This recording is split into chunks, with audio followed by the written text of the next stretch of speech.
Konami is back and looking to throw down, man. 3 major Silent Hill releases. We got the Oscar-worthy Silent Hill Ascension, Silent Hill The Short Message, and the Bloober Hill 2 Remake. All new and coming at you hotter than Pyramid Head's sex tape. So without further ado, let's just go ahead and get into this, folks. Silent Hill Ascension. Get the fuck out of here. We're not talking about Silent Hill Ascension. You know why? Because it's trauma! Alright, moving on. Silent Hill The Short Message. Is it any good? Who knows? 2/3 of the gaming population can't fucking play it. Big Daddy Sony wrote out an exclusivity deal on his dick and smacked the ever-living shit out of Konami with it. Now the rest of us have to wait a whole year before we can play Bully Simulator 5000. And I say Bully Simulator because from what I've been hearing in reviews and whatnot, the protagonist is a girl that's not popular, she's not well liked, and pretty much bullied on a daily basis. Somehow, being bullied is just traumatic enough to earn her ass a ticket to Silent Hill. Nope, wait, sorry. Turns out that'll only get you as far as Germany. So the protagonist gets a text message from her late friend Maya, who died after jumping off a building, only to realize that she forgot her umbrella. Every day, Mary Poppins claims another victim. When will it end, God? When? So she gets this text message from Maya, and she goes to an abandoned apartment complex, which is a local hotspot for graffiti artists and people looking to practice falling down. Anita, the protagonist, goes to this complex known as the Villa in search of her friend, already giving off similar vibes to Silent Hill 2, where James Sunderland received a letter from his dead wife asking him to meet her in the town of Silent Hill. Well, they say lightning doesn't strike twice, and I'm sure that goes for video game developers rehashing plot lines. Let's find out!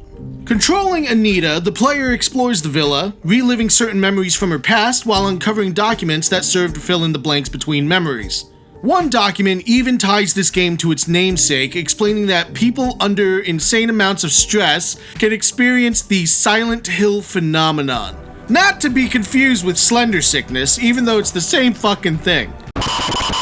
Overall, the short message is described as a walking sim, much like Everybody's Gone to the Rapture or The Vanishing of Ethan Carter, but slapdashed in a coat of Silent Hill.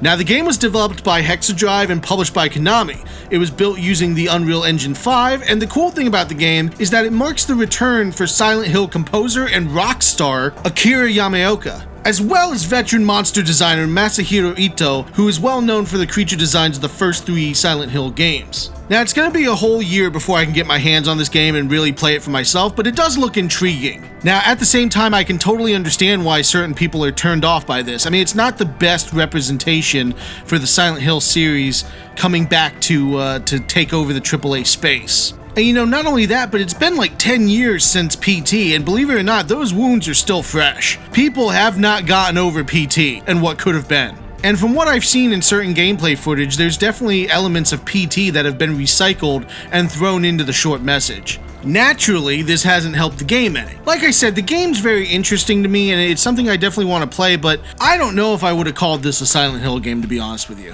I mean, shit, I love Resident Evil 7, but I wouldn't call Resident Evil 7 or Resident Evil 8 a Resident Evil game. To me, it just feels like an experience that's really just too much of its own thing, you know? I mean, you've got these live-action cutscenes where there's Japanese actresses that are speaking, but then you've got, like, English overdub. Then the game takes place in Germany, like, nowhere near Silent Hill. And trust me, I know the series has done that before, we'll get to that. But Germany, of all places.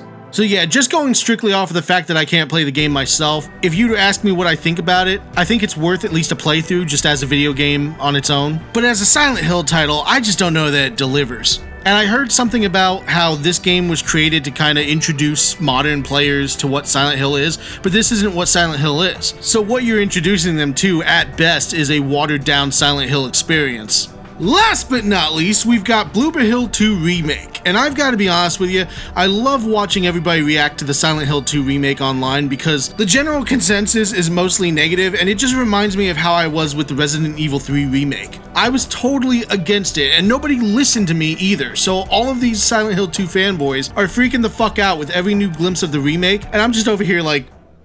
First time.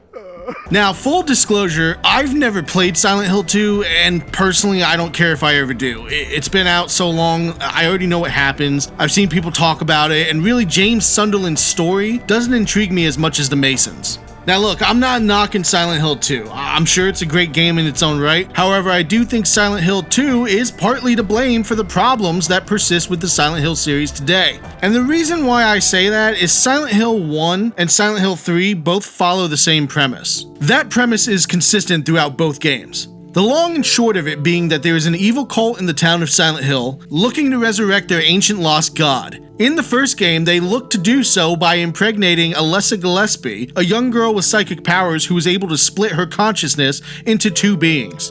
As we all know, by the end of the first game, Alessa Gillespie has been reincarnated into Heather Mason, the protagonist of Silent Hill 3. In Silent Hill 3, the cult, or specifically this crazy bitch, once again comes after Heather Mason, looking to complete the ritual and birth their god who will take them to paradise. It is a cohesive story that tells the tale of female identity and the power struggle over the rights of one's body, to say the least. But the problem with Silent Hill 2 is, to my knowledge, there is no involvement from the cult or Alessa. It's almost as if the town of Silent Hill, called out to James itself. So now the town is just an evil entity, I guess.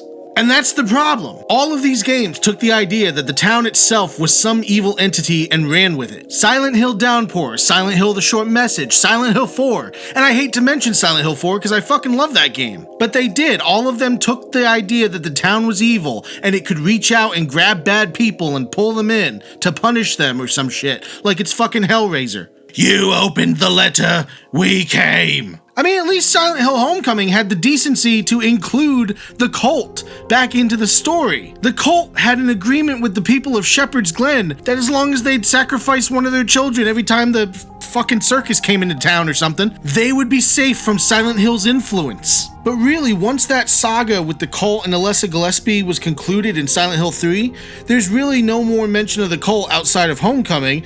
It's just the town. And I don't think people really understand just how much the whole "the town is evil" concept conflicts with the original story of Silent Hill. I mean, it's been said before that Konami doesn't know what Silent Hill is anymore, and given the games we've gotten in recent years, that's a fair statement. But if you ask me, it's all because it stems back to this whole "the town is evil" thing. And again, for all the people that got up to take a bathroom break or go get snacks and didn't bother to pause the video, where did this concept first come into play?